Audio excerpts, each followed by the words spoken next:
இன்னைக்கு ஸ்டாலினை கண்டு 56 இன்ச்சு மார்பழகர் நடுங்கிறார், உதறி போய் கிடக்கிறார். என்னையா அது அரசியல பேசுறேன், எழுதி கொடுக்கறது அப்படியே வந்து ஒப்பிச்சுட்டு போற, பத்திரிகைக்காரரை பார்க்க மாட்டேன்னு பயந்து ஓடுறேன்.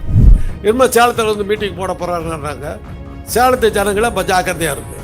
அந்த ஆள் மீட்டிங் வந்தாக்க பல பேர் செத்து போவீங்க, ஜாக்கிரதை. பொதுவாக பெண்களை எல்லாம் பத்திரமா வீட்டுக்குள்ளார வச்சுக்கோங்க, குழந்தைகளை வெளியே விடாதீங்க. புள்ள பிடிக்கிற வர்ற மாதிரி கேஸ் அது வேண்டாம். பம்பு பாபரி மஸ்ஜித்தை இடிச்ச அன்னைக்கு வந்து இந்தியா பூராமே ஆபத்துன்னு சொல்லிட்டு பாதுகாப்பு நடவடிக்கைகளில் ஈடுபடுற தேதியில் அன்னைக்கு என் கூட்டத்தை நடத்துங்கிறார். என்ன தெரியுது அவங்களுக்கு? அதை வச்சுக்கிட்டு அன்னைக்கு ஒரு கலவரத்தை உண்டாக்கி ஒரு அடுத்த ஒரு உயிர் பலியை உண்டாக்கணும். என்னுடைய வாழ்க்கை முடிஞ்சு போச்சு. எனக்கு இப்போ தேவையான இது வந்து சுடுகாட்டில் நல்ல இடம். என்னை வந்து எரிக்கும் போது எனக்கு வலி இல்லாமல் எரிக்கணும், அவ்வளோதான். என்னுடைய மரணம் அமைதியாக இருக்கணுங்கிறத தவிர வேற ஒன்றுமே இல்லை. ஆனால் அதே சமயத்தில் எனக்கு ஒரு குற்ற உணர்ச்சி இருக்குது.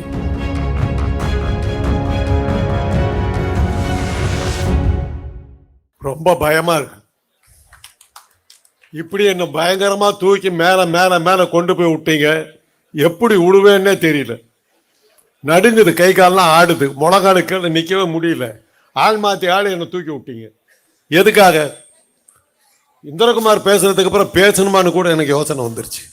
அவ்வளவு ஒரு பெரிய எழுச்சி உரை, ராஜகம்பீரன் பேருக்கேற்ற மாதிரி அவ்வளோ அற்புதமா.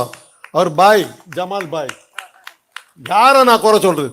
எங்களை அறிமுகப்படுத்துகிற கருணாநிதி அவர்கள், என்னையா தமிழ் அற்புதம் ஐயா, உன் வாயில தமிழ் அப்படியே பொங்கிக்கிட்டு வருது. எங்களுக்கெல்லாம் கூட இந்த மாதிரி மரியாதை உண்டா? அதுக்கு நாங்கள் தகுதியா இருக்கோமா? நீ புகழ்ந்து பேசுற அளவுக்கு எனக்கு தகுதி இருக்குதா? புரியல. அவ்வளவு அற்புதமான அறிமுகம். துரைராஜ் அவர்கள் எத்தனை அற்புதமாக கூட்டத்தை கூட்டி இருக்கிறார். ஒருத்தர் கூட எந்திரிக்கலங்கிறாங்க. அது எங்களுக்கு கிடைத்த மரியாதையா அல்லது உங்களுக்கு இருக்கிற பொறுமையான்னு தெரியல. எதுவா இருந்தாலும் இன்னைக்கு துணை முதல்வர், மாண்புமிகு துணை முதல்வர் உதயநிதி அவர்களுடைய பிறந்தநாள் விழாவுக்கு வாழ்த்து கூறுவதற்காக எங்களை அழைத்து இருக்கிறார்கள். நல்ல காலம் எல்லாரும் பேசி முடிச்சதுனால 8 மணிக்குள்ளார முடிக்கணும்னா பேசுறதுக்கான நேரம் குறைஞ்சி போச்சு. அது எனக்கு ஒரு வாய்ப்பாகவும் போயிடுச்சு. அதிகமாக நான் பேச வேண்டியது இல்லை. 2 அதாவது முதல்வர் ஸ்டாலின் அவர்களிலிருந்து ஆரம்பிக்கிறேன். ஸ்டாலினை இளைஞராக இருக்கும்போதே தெரியும், பள்ளிக்கூடத்தில் படிக்கும்போதே எனக்கு தெரியும். கலைஞர் அவர்கள் வந்து தன்னுடைய குடும்பத்தில் உறுப்பினர்களை எல்லாம் அரசியலில் கொண்டு வரதுக்கு அவர் அவ்வளோ விருப்பம் காட்டலை. எப்படி சொல்றேன்னா, தன்னுடைய மூத்த மகன் அழகிரியை வந்து என்னுடைய அண்ணன்கிட்ட அனுப்பிச்சார், ராஜாராம் கிட்ட. என்ன பண்ணாரா அப்படின்னு போய் ராஜாராம் கிட்ட கேட்டுக்கிட்டு வா அப்படின்னார். அவர் 2-3 நாள் எங்கள் வீட்டுக்கு வந்தார். எங்கள் அண்ணன் அவரோட பேசிக்கிட்டு இருந்தார். அழகிரி எனக்கு ரொம்ப பழக்கம்.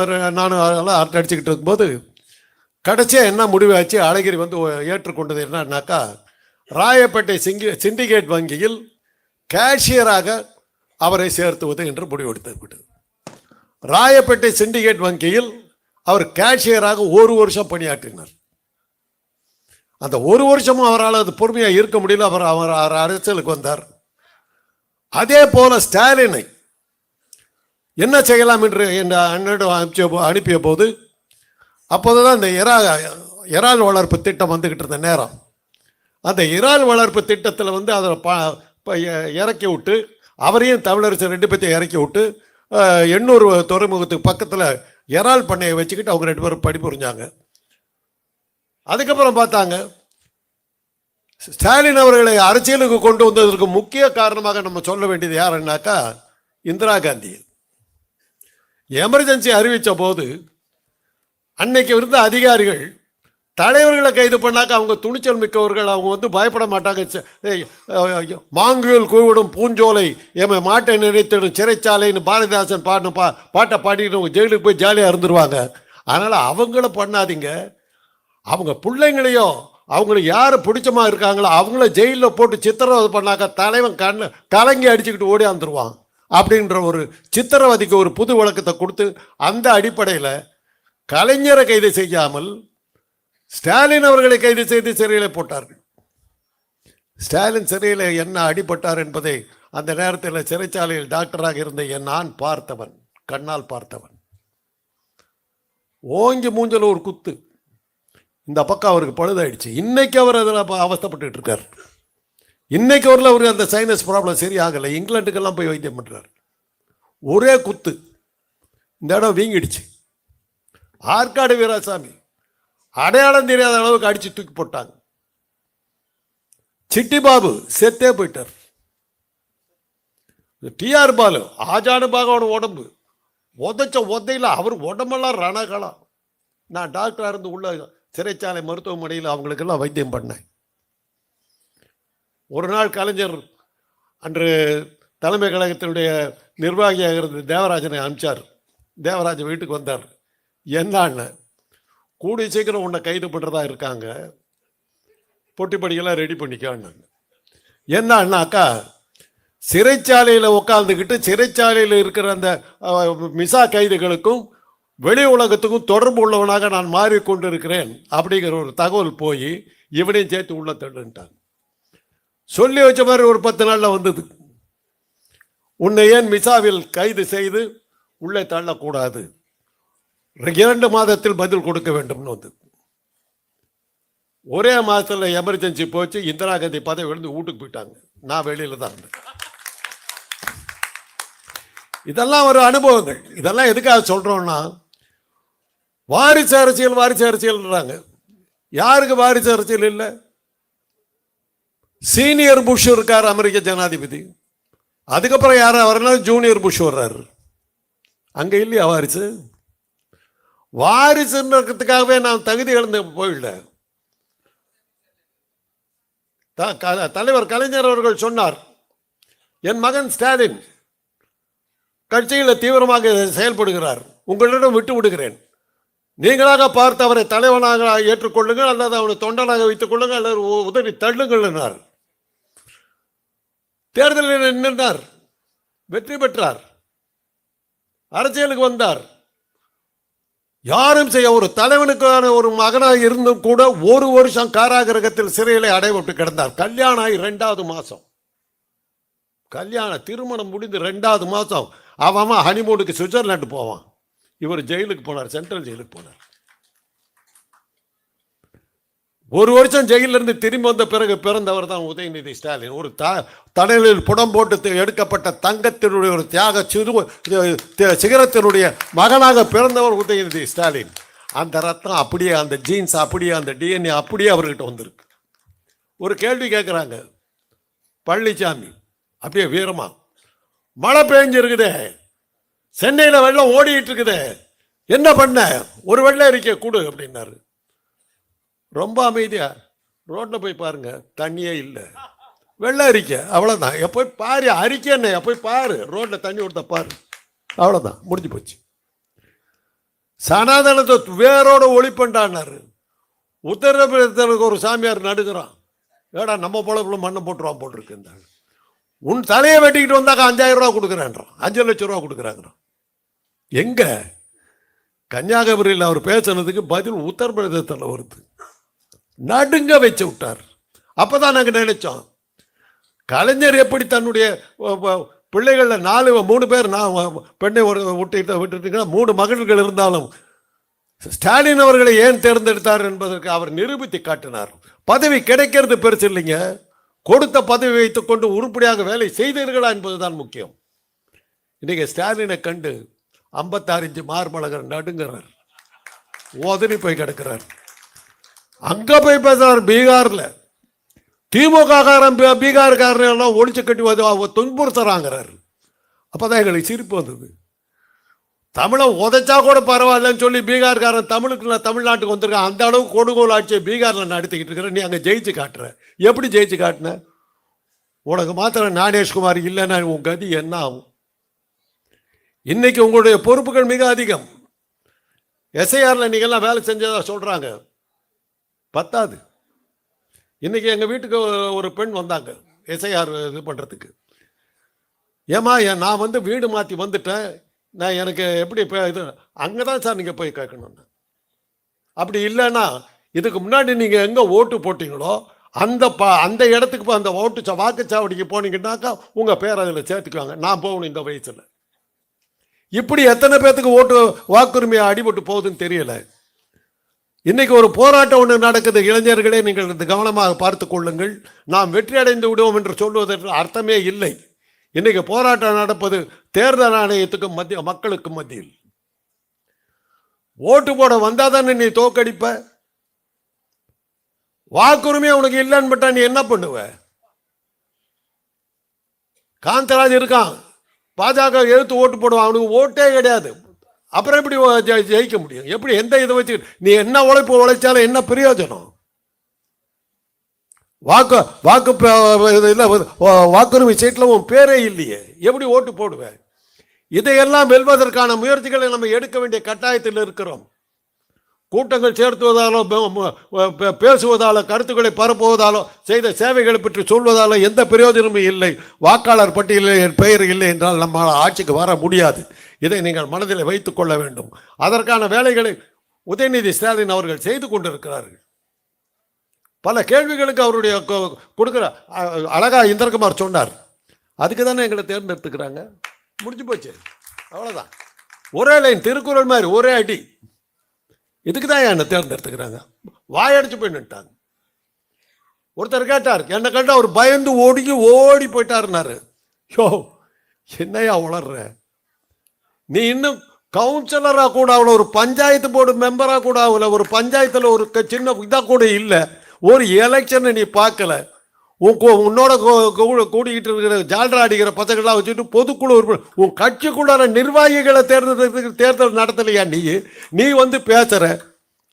அவர் எலெக்ஷனில் நின்று எம்எல்ஏ ஆகி கட்சியில் சேர்ந்து செயலாளராகி எம்எல்ஏ ஆகி மந்திரி ஆகி துணை முதல்வராகி இன்னும் பாக்கி இருக்கிறது முதலமைச்சர், அதுக்கு அடுத்து அப்படி பிரதம மந்திரி, அவ்வளோதான் இருக்குது. 2 போஸ்ட் தான் பாக்கி இருக்குது. நீ இன்னும் ஆரம்பிக்கவே இல்லை.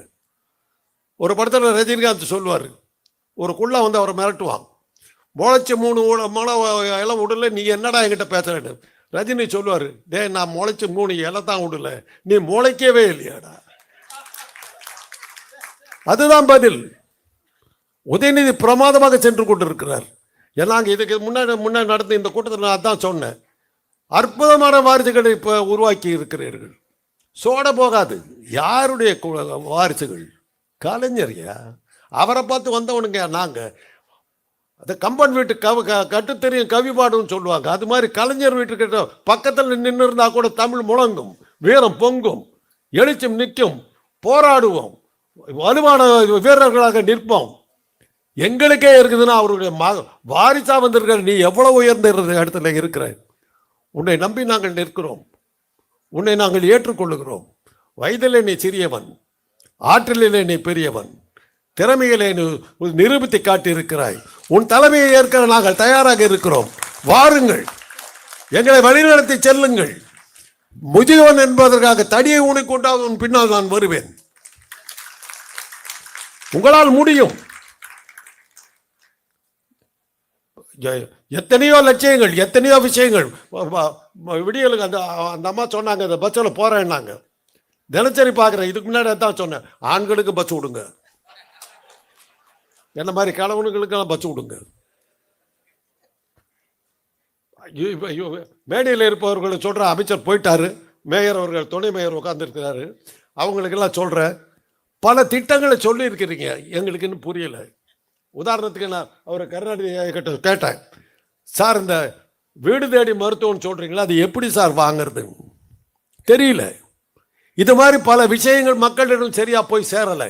அதை நம்மளாம் செய்யணும். வீடு தேடி மருத்துவம், வயோதிகர்களுக்கு பல சலுகைகள், படிப்பதற்கு பல சலுகைகள், கட்டண குறைவுகள், எத்தனையோ பல திட்டங்களை நாம் போட்டிருக்கோம். அது எப்படி வாங்குறதுங்கிற முறைகளை நாம் இன்னும் சரியாக சொல்லலை. அதுக்கான முயற்சிகளை நீங்கள் எடுங்கள். அதுதான் நீங்கள் உதயநிதி ஸ்டாலின் அவர்களுக்கு காட்டுகின்ற வாழ்த்தாக இருக்கும். தலைவன் சொல்லத்தாங்க முடியும், நாம தான் அதை கொண்டு போய் சேர்க்க வேண்டியவர்களை சேர்க்கணும். அதற்கான உறுதிமொழி எடுக்கிற கூட்டமாக இது மாற வேண்டும். எவ்வளவோ திட்டங்கள், எத்தனையோ திட்டங்கள். நீட் தேர்வு என்னையா பண்ணிவிட்டேன்? இன்னைக்கு கூட ஒருத்தர் வந்து கேட்டார், நீட் தேர்வு ஒன்றும் முடியலையே அப்படின்னாங்க. நீட் தேர்வு எங்களுக்கு பயம் இல்லை ஐயா. நீட் தேர்வை எங்கள் மாணவர்கள் தூத்துன்னு ஊதிட்டு போயிடுவாங்க. அதை விட பெரிய தேர்வுகளை எல்லாம் எழுதி பாஸ் பண்ண மாணவர்கள். எங்களுக்கு பரீட்சை பயம் இல்லை. பரீட்சையை திருத்திரிய வாத்தியாரு நீ அயோக்கியா. அதை கண்டு உத்தரப்பிரதேசத்தில் ஹிந்தியில் வந்து ஃபெயில் ஆன 90% மாணவர்கள் நீட் தேர்வில் பாஸ் ஆகிறா. எப்படியா பாஸ் ஆகிறா? நீ பண்ணுற அயோக்கியத்தனம். அந்த அயோக்கியத்தனத்தை நீக்கிட்டாக்க நீட் தேர்வு எனக்கு ஒரு குப்பை. இவ்வளவுக்கு அப்புறமும் டாக்டர் யாரா படிக்கிறான்னா தமிழ்நாட்டில் தான் படிக்கிறான். அதனால இந்திரகுமார் அழகா சொன்னார், உன்னை படிக்க விடாம தடுக்கிறதுக்கு என்னென்ன விட்டு அத்தனையும் பண்ணிக்கிட்டு இருக்காங்கிறாங்க. இத்தனை புத்தகங்கள் வச்சிருக்காங்க. இந்த புத்தகங்களை படிங்க. ஒவ்வொன்றும் ஒரு உங்களை பெரிய சான்றவர்களாக்கும் ஆண்டவர்களாக்கும் அறிவுள்ளவர்களாக மாற்றும். அறிவுக்கு திருவிழா நடத்தின ஒரே கட்சியா இது? அறிவுள்ளவர்களால் நடத்தப்படுகிற ஒரே கட்சியா இது? அறிவுக்கு இடம் கொடுக்கிற ஒரே கட்சியா இது?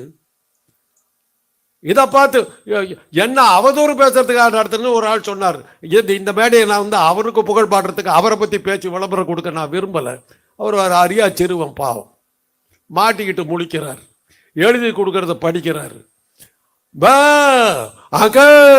ஆசா என்னையா அது? அரசியலை பேசுறேன். எழுதி கொடுக்கறத அப்படியே வந்து ஒப்பிச்சுட்டு போறேன். பத்திரிகைக்காரரை பார்க்க மாட்டேன்னு பயந்து ஓடுறேன். உனக்கு எல்லாத்துக்கும் அரசியல் ஆசை. ஆனால் நீ வரல, எனக்கு நல்லா தெரியும். நீ மாட்டிக்கிட்ட, உன்னை மிரட்டுறாங்க. உண்மையிலேயே அவருக்கு அந்த அமித்ஷாவுக்கு நம்பிக்கை வரல. ஒரு மீட்டிங் இன்னொரு மீட்டிங் போட்டதே மொத்தம் 5 பப்ளிக் மீட்டிங்கு, பொதுக்கூட்டங்கள், 3 ரோட் ஷோ, மொத்தம் 8 கூட்டம். 8வது கூட்டத்தில் 10 பேர் செத்து போனாங்க. அதோட அன்னைக்கு பயந்து வீட்டுக்குள்ளார ஓடி போய் ஒளிஞ்சவன் போனவனே 1.5 மாசமா ஆளை காணும். கடவுளை பற்றி சொல்லுவாங்க, கண்டவர் விண்டிலர் விண்டவர் கண்டிலர். கடவுளை பார்த்தவன் உயிரோடு இல்லை, உயிரோடு இருக்கும் கடவுளை பார்த்ததில்லை. அது மாதிரி தான் அந்த ஆள் இருக்கார். அவர் எங்கே இருக்காருன்னு அவனுக்கும் தெரியல. அவர் குரல் தான் கேட்டது. அவரை பற்றி ஏதோ சொல்லிக்கிட்டு இருக்கிறாங்களே தவிர அவர் என்ன பேசுகிறாரு யாருக்கு தெரியல. இனிமேல் சேலத்தில் வந்து மீட்டிங் போட போகிறாருன்னாங்க. சேலத்து ஜனங்களை ஜாக்கிரதையாக இருக்குது. அந்த ஆள் மீட்டிங் வந்தாக்க பல பேர் செத்து போவீங்க, ஜாக்கிரதை. பொதுவாக பெண்களை எல்லாம் பத்திரமா வீட்டுக்குள்ளார வச்சுக்கோங்க. குழந்தைங்களை வெளியே விடாதீங்க. புள்ள பிடிக்கிற வர்ற மாதிரி கேஸ் அது வேண்டாம், வம்பு. அது அந்த தேதி கொடுக்குற அவரு அந்த தேதி எப்படி பார்க்குறாரு பாருங்க. பாபரி மஸ்ஜித் இடிச்ச அன்னைக்கு வந்து இந்தியா பூராமே ஆபத்துன்னு சொல்லிட்டு பாதுகாப்பு நடவடிக்கைகளில் ஈடுபடுற தேதியில் அன்னைக்கு என் கூட்டத்தை நடத்துங்கிறாரு. என்னன்னு தெரியுதா உங்களுக்கு? அதை வச்சுக்கிட்டு அன்னைக்கு ஒரு கலவரத்தை உண்டாக்கி அடுத்த ஒரு உயிர் பலியை உண்டாக்கணும். தேர்தலுக்கு தேர்தல் நடக்குது. நான் ஒரு சேட்டலைட் டிவியில் சொன்னேன் 4 நாளைக்கு முன்னாடி. இந்தியாவில் தேர்தல் சொன்னாக்கா இந்திய மக்கள் தயாராகிறாங்களோ இல்லையோ, பாகிஸ்தான் தீவிரவாதி தயாராகிறாங்க. எலெக்ஷன் 1 வாரத்துக்கு முன்னாடி ஒரு குண்டு போட்டுடுறான், பாஜக ஜெயிச்செடுத்து. அப்படி என்ன உறவு இருக்குது? பாகிஸ்தான் வந்து தெளிவா தெரிஞ்சு வச்சிருக்கான், பாஜக இருக்கிறவங்களும் இந்தியா உருப்படாது. நாம செய்ய வேண்டிய வேலையை பாஜகவே செய்த நாம ஏன்டா வம்புக்கு போகணும்? பாகிஸ்தானுக்கு மகிழ்ச்சியை கொடுக்குற ஆட்சியை கொடுக்கறதே நீ பாஜக தான். நீ தான்பா கொடுக்குற. மோடி அமித்ஷா 2 பேரும் தாயா, ஞானேஷ்குமார் தேர்தல் ஆணைய தலைவர், நீங்க 3 பேர் தாயா பாகிஸ்தானுக்கு ஆதரவாக இந்தியாவை அடிமட்டத்திலேயே வச்சு நாசமா வச்சு குப்பையா ஆக்கி விட்டுருக்கு ஆளுக்கு. ஆக பாகிஸ்தானுக்கு ஆதரவாக செயல்படுகிற அரசாங்கத்தை ஒழித்து கட்ட வேண்டிய பொறுப்பு நம்மிடம் இருக்கிறது. பாடுபட்டு கொண்டு வந்த ஜனநாயகத்தை வீணாக யார் கையிலேயோ கொடுத்து விட்டு அதை அழித்து விடக் கூடாது. அதற்கான உறுதிமொழியை எடுத்துக்கொண்டு கூட்டமாக இது மாற வேண்டும். தயவு செய்து இவ்வளவு நேரம் நாங்கள் எல்லாம் பேசியிருக்கிறோம். ஒவ்வொருவரும் அற்புதமாக பேசினார்கள். என்னை வந்து ரொம்ப ஏற்றி பேசுகிறாங்க. எனக்கு என்னமோ அந்த அளவுக்கு இவங்க அளவுக்கு என்னால் என்ன பேச முடியலங்கிறத நான் நினைக்கிறேன். முடியாது. அவ்வளோ அற்புதமாக ஒவ்வொருத்தரும் இந்த கருத்துக்களை கொண்டு போய் வீட்டுக்குள்ளார படுத்து இருக்கும்போது கொஞ்ச நேரம் டிவி எல்லாம் ஆஃப் பண்ணிட்டு அப்படி யோசிச்சு பாருங்க, இந்த கூட்டத்தில் இவங்களாம் என்ன பேசுனாங்க. இதெல்லாம் சொல்லி இருக்கிறாங்களே, யாருக்காக சொல்றீங்க? எனக்கு முடிஞ்சு போச்சு, என்னுடைய வாழ்க்கை முடிஞ்சு போச்சு. எனக்கு இப்போ தேவையான இது வந்து சுடுகாட்டில் நல்ல இடம். என்னை வந்து எரிக்கும் போது எனக்கு வலி இல்லாமல் எரிக்கணும், அவ்வளோதான். செத்து போன பிறகு எப்படி அறிக்கை போது சொல்ல முடியாது. சாவறதுக்குள்ளார அப்பா சாவறதுக்கு லேட்டாக போடுறதுக்கு எரிச்சு போட்டுன்னு சொன்னாலும் சொல்லுவாங்க. இந்த காலத்தில் அதெல்லாம் நடந்தாலும் நடக்கும். அதனால் அந்த மாதிரி சூழ்நிலையில் இந்த இப்போ நான் இருக்கிறது வந்து என்னுடைய மரண அமைதியாக இருக்கணுங்கிறத தவிர வேறு ஒன்றுமே இல்லை. ஆனால் அதே சமயத்தில் எனக்கு ஒரு குற்ற உணர்ச்சி இருக்குது. எப்படிப்பட்ட மோசமான ஒரு கையில் ஒன்றிய அரசை கையில் கொடுத்து விட்டு போகிறோம். நாங்கள் தான் அதற்கு அந்த குற்றவாளிகள் நாங்கள் தான். இடைக்காலத்திலே திராவிட இயக்கத்தினுடைய கொள்கைகளை உங்களிடத்தில் நாங்கள் சரியாக சொல்லாமல் நாங்கள் மெத்தனமாக இருந்தவருடைய விளைவு இன்னைக்கு பழனிசாமி போன்றவர்களும் அந்த தாவேக்கா போன்ற கூட்டங்களும் வர்ற மாதிரி சூழ்நிலை உருவாயிடுச்சு. அதற்கு காரணம் நாங்கள் தான். எங்களை மன்னித்து விடுங்கள். இந்த குற்றத்தை செய்ததை எங்களை தயவு செய்து மன்னித்து விடுங்கள். வருங்காலத்துக்கு ஒரு நல்ல தலைவர்கள் உங்களிடம் கொடுக்காமல் மோசமான சில பேரிடம் உங்களை மாட்டி விட்டோம் என்ற குற்ற உணர்ச்சி எங்களுக்கு இருக்கிறது. அதற்காக உங்களிடம் பகிரங்கமாக மன்னிப்பு கேட்டுக்கொள்கிறோம். தயவு செய்து ஏற்றுக்கொள்ளுங்கள். இந்த மன்னிப்பை நான் கேட்பதற்கு காரணம், இதுக்கு உங்களுக்கு ஒரு விழிப்புணர்ச்சி வந்து யார் நல்லவர்கள், யார் வல்லவர்கள், யார் உங்களுக்கு தேவையானவர்கள், யார் உங்களுக்கு நன்மை செய்பவர்கள் என்பவர்களை சரியான முறையில் சீர்தூக்கி பார்ப்பதற்கு இந்த கூட்டம் பயன்படுமானால் இந்த கூட்டம் வெற்றி அடைந்து விட்டது என்ற அர்த்தம். ஆக 8 மணிக்கு முடிக்க வேண்டும் என்று அமைச்சர் அவர்கள் அருமையாக சொன்னார்கள். 8 மணி நேரம் தவறாமை முடிச்சுட்டு போயிடுனார். அப்பயே நாங்கள் புரிஞ்சுக்கிட்டோம். சுருங்க சொல்லி விளக்க வேண்டும். இந்த கூட்டத்துக்கு திரு கருணாநிதி அவர்கள் தான் என்னை கூப்பிட்டார். துரைராஜ் அவர்கள் ஏற்பாடுகளை செய்தார். என்னை கூட்டத்துக்கு கூட்டிட்டு வந்த மகேஷ் கண்ணா அவர்கள் எல்லோருக்கும் என்னுடைய நன்றியை தெரிவித்துக் கொள்கிறேன். அருமையான வீரர்கள், அது அற்புதமான வீரர்கள். எனக்கு நீங்கள் போதும். விவேகானந்தர் சொன்னார், ஆற்றல் மிக்க இளைஞர்கள் ஒரு 30 பேரை கொடுங்கள், இந்த நாட்டையும் உலகத்தையும் மாற்றி காட்டுகிறேன் என்றார். அது போன்ற வீரர்கள் கூட்டம் நீங்கள். உங்களை வைத்துக்கொண்டு எங்களால் சாதிக்க முடியும். நம்பிக்கை இருக்கிறது. நம்பிக்கையோடு நான் விடைபெறுகிறேன். நன்றி, வணக்கம்.